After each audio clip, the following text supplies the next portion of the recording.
Buenas tardes, nos encontramos hoy con la maestra Laura Aguirre Barreto, que es ingeniera en sistemas, tiene 14 años dando clases de manera presencial y 7 dando clases de manera virtual.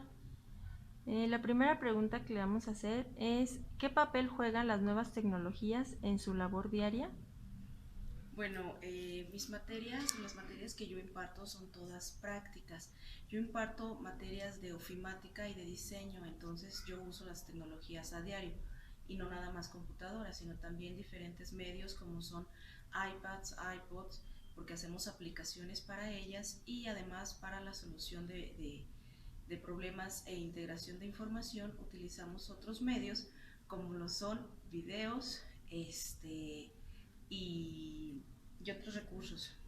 La segunda pregunta es, ¿cuáles cree que son las aportaciones que ha hecho la tecnología a la educación? ¿O cómo se ha visto beneficiada la educación? Yo creo que de las principales aportaciones ha sido la flexibilidad. La flexibilidad en cuanto a entornos de aprendizaje y enseñanza, porque nos ha dado más herramientas para continuar estudios. Además, nos han dado o ha ampliado el autoaprendizaje y el aprendizaje colaborativo. Nos ha dado más herramientas para información, eh, y otras estrategias y técnicas de aprendizaje. ¿Cuáles cree que son los retos a los que se enfrenta la educación con el uso de estas nuevas tecnologías? Yo considero que los retos a los que se enfrenta es a que todos aprendamos a utilizarlas, porque si bien no nada más es una herramienta para el docente o herramienta para el alumno, sino para todos en general, docentes, alumnos, padres de familias, administrativos, porque todos tenemos que hablar el mismo idioma. ¿Cuáles considera entonces que son las responsabilidades y compromisos que tienen las autoridades educativas ante este cambio en la educación? Yo creo que el cambio de paradigma. Debemos de aprender que no nada más la escuela presencial es lo que sirve, también hay ambientes virtuales que son muy favorables para la educación y obviamente de ahí, de ese cambio educativo se desata cambio de modelos, de programas, de estrategias, de técnicas. Yo creo que por ahí va, primeramente un cambio de paradigma para poder cambiar lo demás. ¿Cuál es la función del docente ante este nuevo modelo educativo? La función del docente, yo creo que aprender porque me ha tocado en experiencia en estos años que el docente tiene miedo y tiene miedo porque se ve rebasado por el alumno. Entonces el docente debe de ser guía del alumno y debe de aprender, si no más que el alumno, con el alumno. ¿Por qué? Porque debe de estar jugando, hablando el mismo idioma y utilizando las herramientas para mejorar lo que está enseñando. Ya no nos podemos quedar nada más con lo que el maestro dice. Entonces el mismo docente debe de entender y ser capaz de ampliar esos horizontes o esos conocimientos para poderlos transmitir. Y la tecnología es un medio, es una herramienta donde el maestro debe usar la tecnología para auxiliarse, no la tecnología a él. Y si bien hay alumnos que están más diestros en el uso de, pues porque nacieron en la generación de la tecnología, ¿no? Pero no por eso se va a quedar opacado. Debe al contrario Ujú. perder ese miedo, brincar esa barrera y entonces arriesgarse. Sobre todo yo creo que Ujú. esa sería la palabra clave. Arriesgarse, adaptarse y educarse en las tecnologías. Ahora, usted como docente, ¿cómo utiliza las TICs en sus materias? Yo las uso para la gestión, para la edición y para la gestión, edición y transformación de la información. Yo doy materias de ofimática, entonces en estas herramientas pues obviamente es completamente la transformación de la información y la gestión para entrega de resultados o mejoramiento de la información y almacenamiento eficaz de la información. Pero además también doy materias de diseño. Entonces, deben de ser capaces los alumnos de utilizar estas herramientas para hacer interpretaciones. y estas interpretaciones no se quedan plasmados en un papelito o en una pantalla, sino que van más para allá. Por ejemplo, doy materias para publicidad, entonces ellos deben de ser capaces de hacer composiciones que le transmitan al público. Entonces, pues las herramientas, las tecnologías para mis clases son básicas. ¿Cuál sería su recomendación para los maestros que aún no utilizan estas tecnologías? ¿Cómo pueden ellos empezar a utilizarlas? Perdiendo el miedo. Yo creo que sería lo principal, perdiendo el miedo.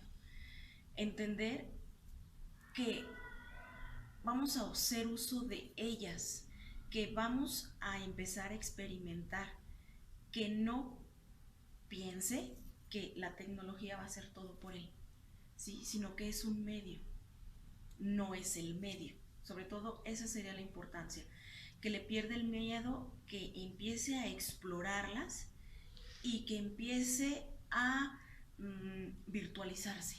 Es decir, que haga uso de la información, que haga uso de todas las bondades que nos ofrece, pero que además se eduque para que pueda educar porque estamos viviendo en una sociedad de conocimiento donde hacemos mal uso de ellas, y si tú que estás empezando cometes esos mismos errores, vamos a seguir cayendo en el mismo vicio. Entonces, educarte, pero educarte bien.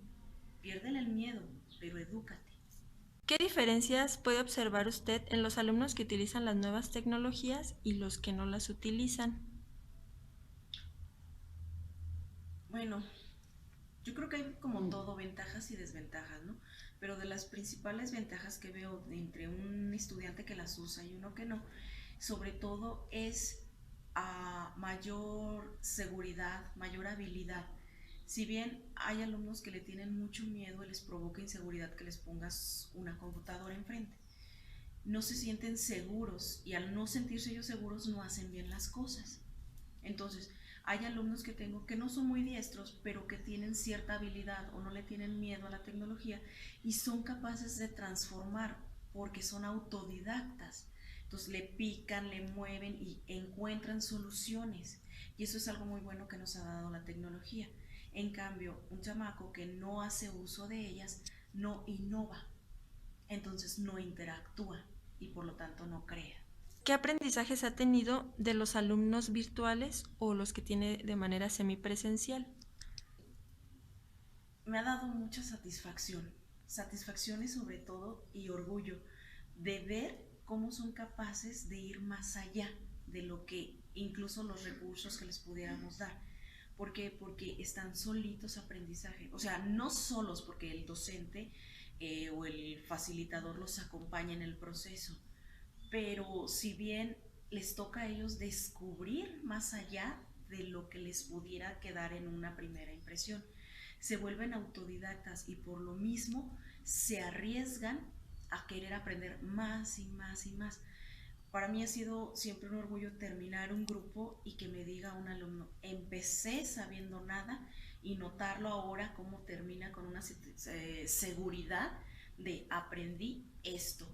Y eso es más significativo porque sabes que no se queda en palabras, porque lo sientes más seguro cuando haces algún tipo de videoconferencia o tras los mensajes. Es mayor la seguridad, el orgullo que sienten que te lo transmite. Y dices, yo contribuí a esto. Entonces, son satisfacciones personales muy grandes. Y ya por último, ¿cuál es su visión a futuro de las TICs en la educación?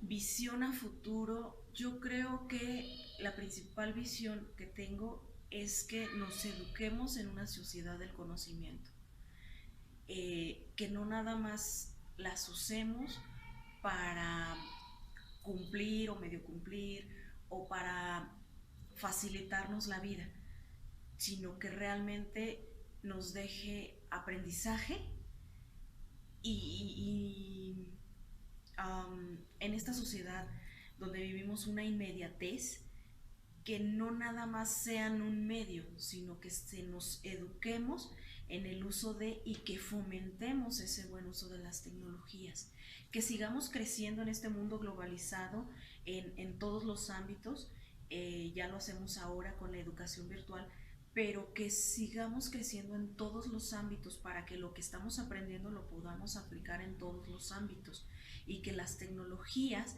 haciendo buen uso de ella, sea un medio para satisfacción personal, laboral, estudiantil, personal, como quieran llamarlo, pero que estemos educados en la sociedad del conocimiento para seguir creciendo. Ok, maestra. Muchas gracias.